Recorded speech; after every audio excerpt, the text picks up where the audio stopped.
ऐसे किन शब्दों में आपका आभार प्रकट करूं।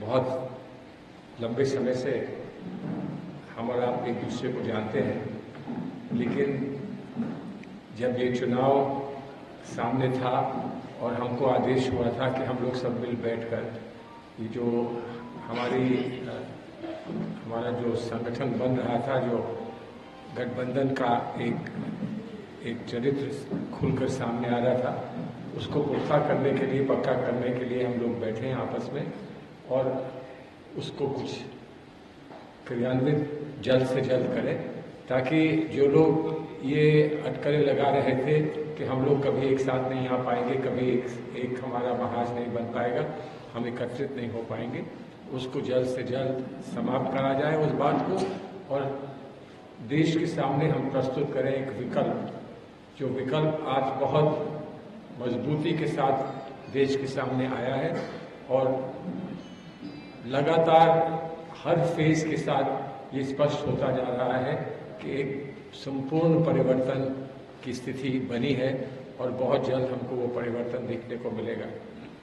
कल रात हम वहाँ दिल्ली में थे, शकील भाई भी वहाँ पर साथ में थे, वहाँ पर भी यही दृश्य हमको देखने को मिला। लेकिन मोहन प्रकाश जी के साथ 2-2.5 महीने तक काम करने का अवसर मिला। हम तकरीबन रोज इनके इस रात पर 1 बजे के बाद मिला करते थे क्योंकि उससे पहले ये डॉक्टरी कराते थे अपनी, और उसके बाद आते थे, हम लोग बैठते थे, बैठकर मुकुल जी भी वहाँ रहते थे, उनके घर पर ही बैठक होती थी।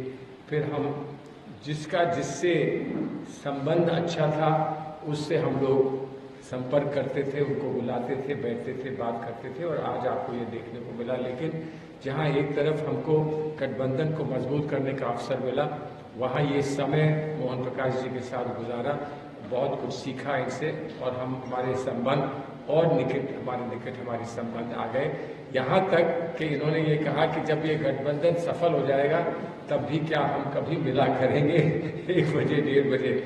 और इसी तरह से आज हम आपके सामने हैं। इन्होंने विशेष आग्रह था आपका कि मैं बिहार आऊं और बिहार में आप लोगों को आके आपको संबोधित करूं, आपसे चर्चा करूं, और जो कुछ संदेश हमारे नेता दे रहे हैं देश भर में।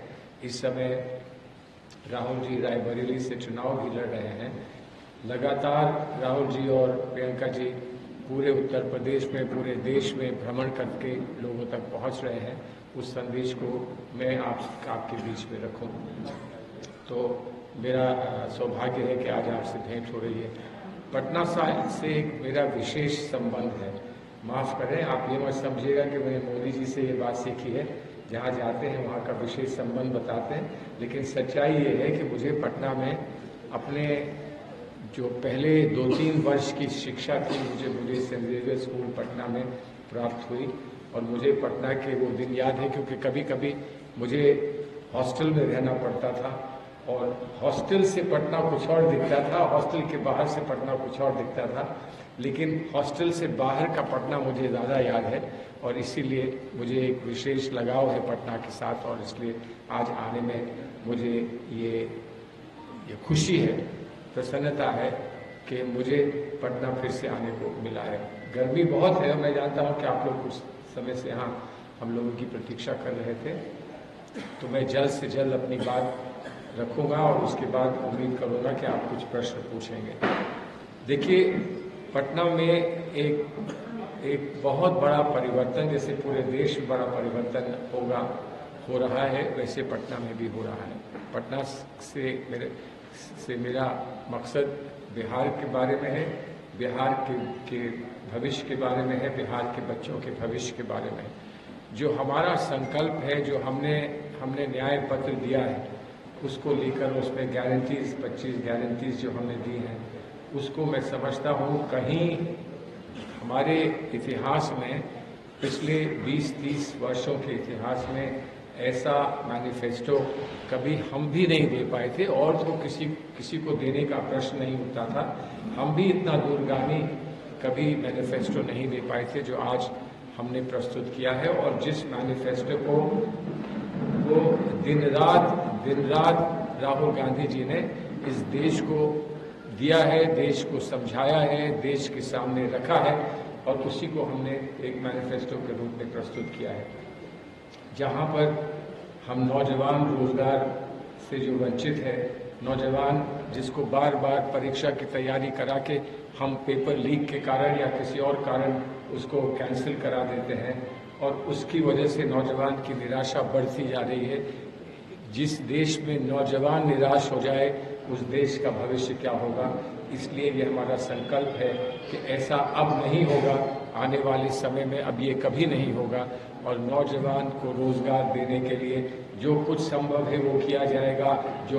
जो इस वक्त जो पद रिक्त हैं उनको भरा जाएगा।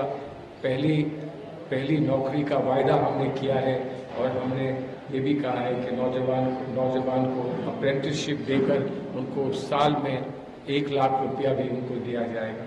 वैसे ही घर में जो व्यवस्था है, घर की व्यवस्था को देखने वाली हमारी बहनें, हमारी माताएं जो घर में चूल्हा जलाती हैं ताकि हम खाना खा के जाएं, रोजगार ढूंढने के लिए जा सकें, वहाँ पर वो चूल्हा जलता रहे, इसके लिए क्या व्यवस्था करनी है।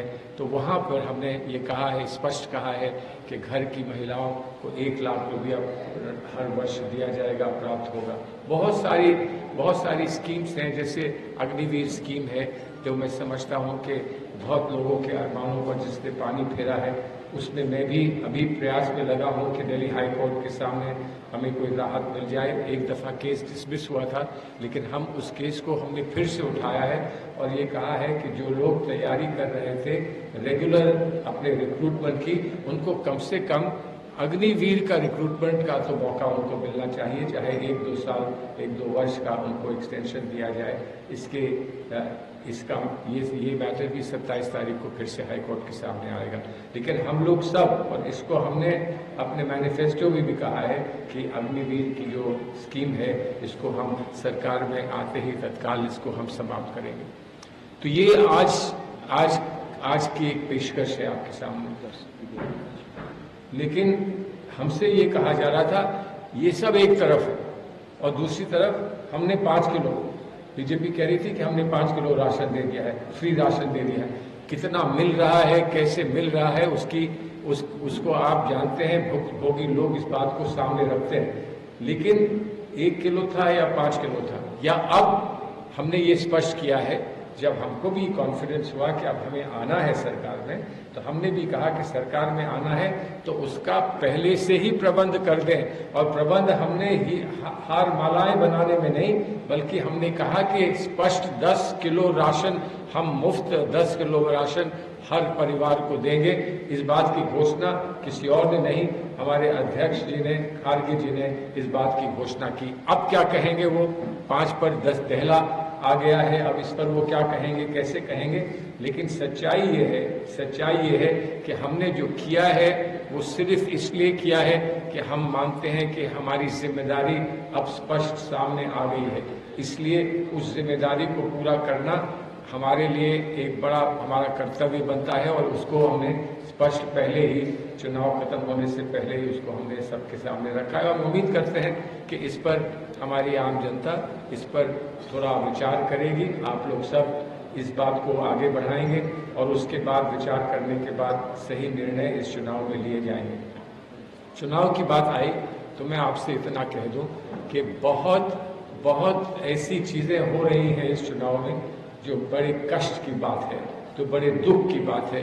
क्या कुछ नहीं कहा जा रहा है और किस लेवल से कहा जा रहा है, प्रधानमंत्री के लेवल से, गृह मंत्री के लेवल से कहा जा रहा है। बताइए, ये कहा जा रहा है कि हम चाहते हैं कि गरीबों की भैंसें हम ले लें। बताइए, ये कहा जा रहा है कि हम माताओं और बहनों के जो मंगल सूत्र है वो ले लें। मैंने इस बात को उत्तर प्रदेश में कहा, मैं यहाँ भी आपको दोहराता हूँ कि ललकार के हमसे कह दें कि हम क्या करने को तैयार हैं मंगलसूत्र की सुरक्षा के लिए, तो हम जान देने के लिए तैयार हैं। हमने इस देश के लिए जान निछावर की है, एक बार नहीं 1000 बार और 1000 बार करेंगे। लेकिन जहां मंगलसूत्र की बात आएगी, उस पर कहीं आंच आती है, तो सबसे पहले हमारी जान निछावर होगी अपनी बहनों के लिए, अपनी माताओं के लिए, बताने के लिए कि इस देश की एकता, हमारे समाज की एकता कितनी मजबूत है और कितनी गहरी है और जिसे कोई हटा नहीं सकता, हिला नहीं सकता। मैं उत्तर प्रदेश से आता हूँ, आपके यहाँ भी माँ गंगा बहती हैं और कितनी गहरी है और जिसे कोई हटा नहीं सकता, हिला नहीं सकता। मैं उत्तर प्रदेश से आता हूँ, आपके यहाँ भी माँ गंगा बहती हैं।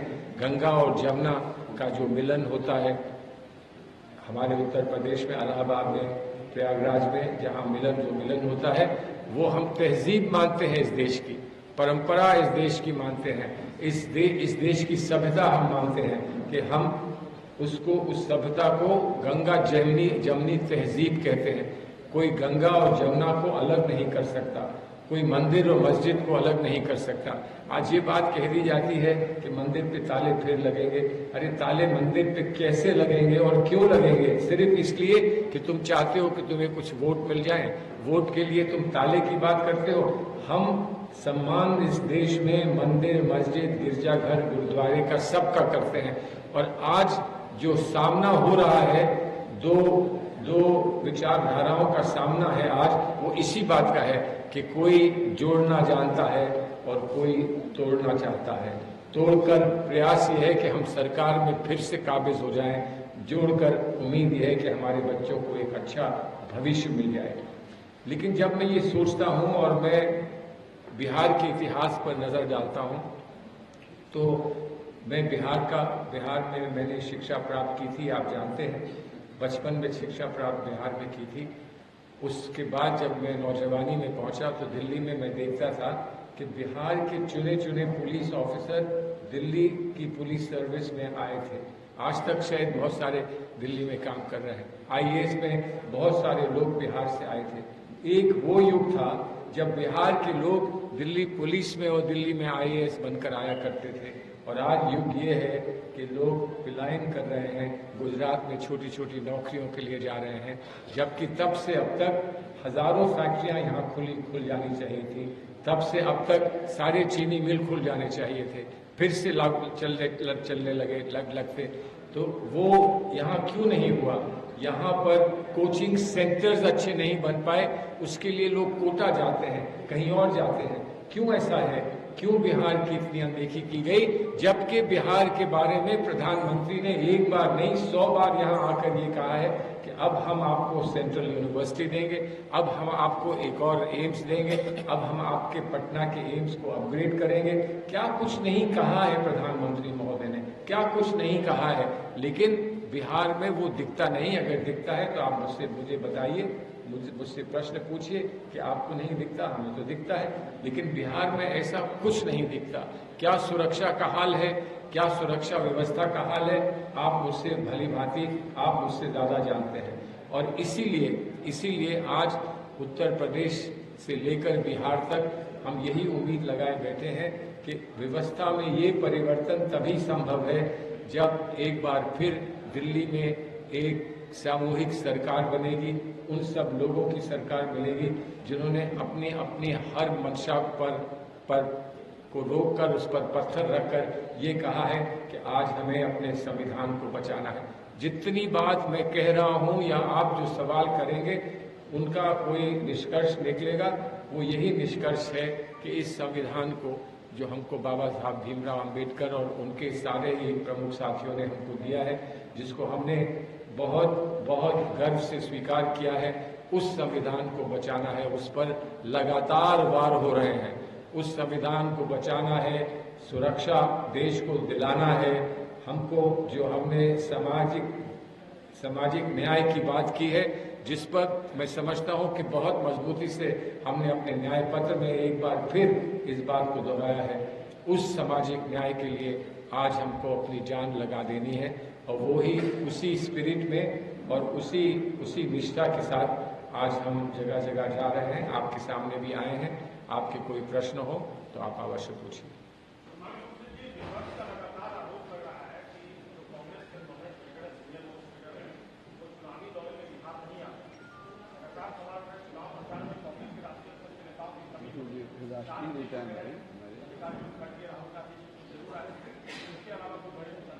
सभी है। अरे ऐसा बात कहिए, हम लोग यहाँ बैठे हैं तब आप ये सवाल पूछ रहे हैं। कम से कम ये कहिए कुछ आए ताकि हम ये समझे कि हम भी कुछ हैं। आपकी बात से मुझे ये लग रहा है कि यार हम गलत जगह आ गए, हमें तो आना नहीं। और अगली सीट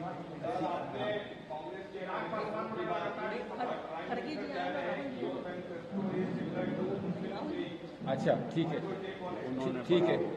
उन्होंने ये पढ़ा, देखिए ऐसा है, प्राइम मिनिस्टर से कोई आदमी कोई हल्की बहस नहीं कर सकता है, लेकिन उनको ये लगा है कि ये मुस्लिम लीग का मैनिफेस्टो है, तो उन्होंने ये हमें नहीं बताया कि उन्होंने मुस्लिम लीग का मैनिफेस्टो कब पढ़ा था।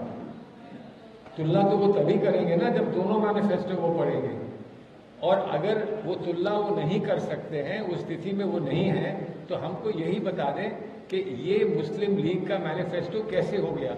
उन्होंने ये नहीं कहा कि ये मुस्लिम मैनिफेस्टो है, ये नहीं कहा कि ये तुष्टीकरण का मैनिफेस्टो है, ये कहा कि ये मुस्लिम लीग का मैनिफेस्टो है। ये बहुत दिलचस्प बात है।